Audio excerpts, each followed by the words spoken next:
Hey everyone, welcome back to On the Fence Movie Reviews. I am Rob, and this is Slashback Friday.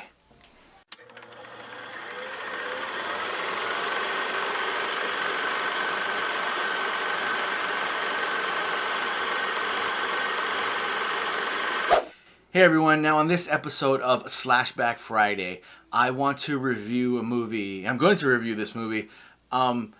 It came out in 2002, and it is probably most definitely, for surely, my favorite werewolf movie of all time, and it is Dog Soldiers. Now, Dog Soldiers takes place in Scotland, in the forest area, and the beginning of this movie, it starts off, we're following Cooper. Now, Cooper is running through the forest, being chased by soldiers and dogs, until finally he gets captured, and then we realize that Cooper is kind of going through this test to join the special forces, if you will, and he fails this test, so he goes back to his group, his army buddies, and his battalion, and where we pick up from there is his group is supposed to go on this training exercise, if you will, against this other special forces group. And they have their own objectives, and each one's got to stop the other one from doing their own objective, and they're going to run across each other. So we're following Cooper's team. They're going through the forest, and what I like about this first part of the movie is we spend some time getting to know everyone in Cooper's group, all his comrades, and this part of the movie I feel is very important because it does give you time to bond and build a connection with everyone, and see that these characters have an attachment to each other. And there's this movie, there's an underlining of, this is a horror movie, but there's an underlining of comedy and also some drama to go with this, in the fact that just the way they are, they're telling stories about their past and kind of swapping war stories, and that kind of bonds you with them, so you're invested in this group. Now, as they're trying to complete their mission, they come across the other teams or the other military groups, their campsite, but no one's at their campsite. But it's completely torn apart. There's blood everywhere. But there is actually one survivor, and it is Captain Ryan. Now, Captain Ryan is the leader of their group, and he's explaining. He's kind of like frantic, and he's when they come upon him. They tore them he's telling Cooper's group, they tore them apart and they tore them to pieces, and there was just supposed to be one, and just kind of going on and being very hectic. And so what happens is they end up taking their weapons from that campsite because they're actually carrying, all their weapons are blanks because it's supposed to be a training exercise. Well, now they know this is not a training exercise, and they're up against some real deal monsters. And where it kind of it picks up from here is that they grab their stuff and they try to head to where they're supposed to rendezvous at the end of their their mission. They're gonna head that way, and they're just trying to get there. But while they're trying to get there, things start to come out of the forest and the shadows, and you really don't get a good look at the werewolves until maybe a little bit later in the movie.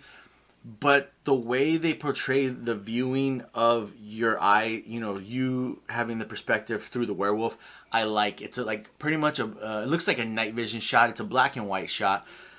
But just the way they move through the trees, and the way when they come in contact with our soldiers, how they fight them, and the way they move through the way the soldiers move through the trees, and trying to stay away from the werewolves, and the way they're firing, and just it looks amazing. There's this whole scene where they're running through, and trying to they're one man takes point, then the next man, and they're trying to keep the werewolves at bay while they're also trying to carry the injured Captain Ryan away.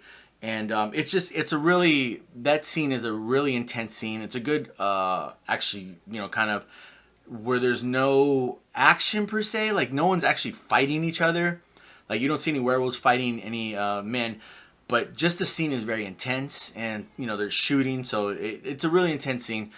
But anyways, they stumble across this woman whose name's Megan, who happens to be driving out there, and she tells them, as she's driving, that she's been studying these things, and just kind of she knows they're out there, and the soldiers are like, you're crazy, like, werewolves, who's ever, there's no such thing as werewolves. And she's telling them, I've studied them. And she ends up going to someone she knows, their house that lives like in the middle of the forest, and these people aren't there, so they just decide, hey, we gotta make base here and defend ourselves because these things are coming.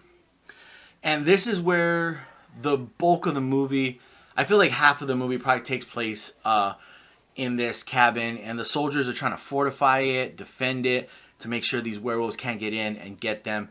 And here is where probably I feel the best action of the movie is.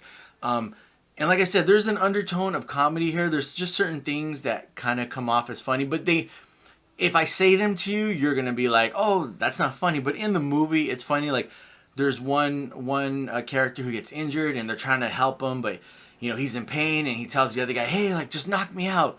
And so he's like, what? He's like, I'm not gonna punch you. He's like, yeah, just knock me out. So he punches him, and he's like, actually he's knocked out. He gets back up, and he's like, come on, hit me harder. And he knocks him out. So stuff like that kind of comedy. So it is like, you get some chuckles, but when they start to kind of fortify this house, and I feel like every soldier in this movie has his time to shine. There's even this one,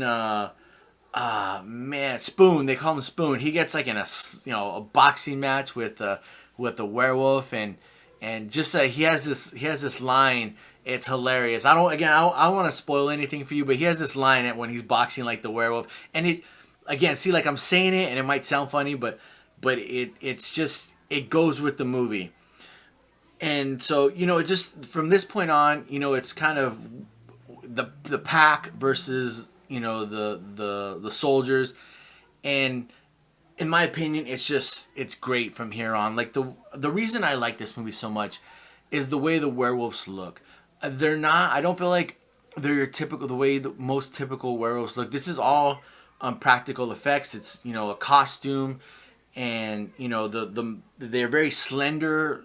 They have very slender bottoms, and the way they're very tall, and they have bulky kind of upper bodies, and they literally have the head of a wolf. And I really enjoy this movie. I enjoy the way they looked. I enjoy the camaraderie between the soldiers and their captain, and how they bond. Yes, people do die. You have to have people die. And because of how they bond through the first part of the movie, and you see how close they are, you feel it when these characters, die or whatever happens to them. You feel it. And which brings you to have a connection with this movie and with the characters. So, in saying all that, I feel, obviously saying that it's my favorite werewolf movie, I really enjoyed Dog Soldiers. And if you haven't checked it out, I definitely say, please, go ahead and check that out. If you're a werewolf fan, or, you like horror movies. Oh, another thing, I forgot to add this. Definitely a lower budget kind of movie. But not to say in a bad way. No, I'm not saying anything negative at all in that way, saying it's a lower budget. You can tell they did what they did with what they could do with it. And in my opinion, they pulled it off the best way they could.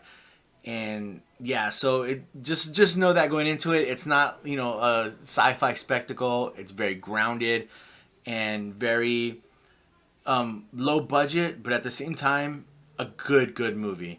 Now, if you've seen Dog Soldiers, leave a comment. Tell me what you thought of it. Please like, subscribe. Let me know what you thought of this review. I know I kind of rambled a little bit. I apologize for that. But yeah, also, check us out on social media, on Instagram, on the Fence Movie Reviews. We try to do behind the scenes stuff. We haven't really been doing that too much lately because of everything that's going on. But we put out some questionnaires. What's your favorite movie, or what you like us to review for retro reviews. So go ahead and comment over there, and and remember, we'll catch you on the fence.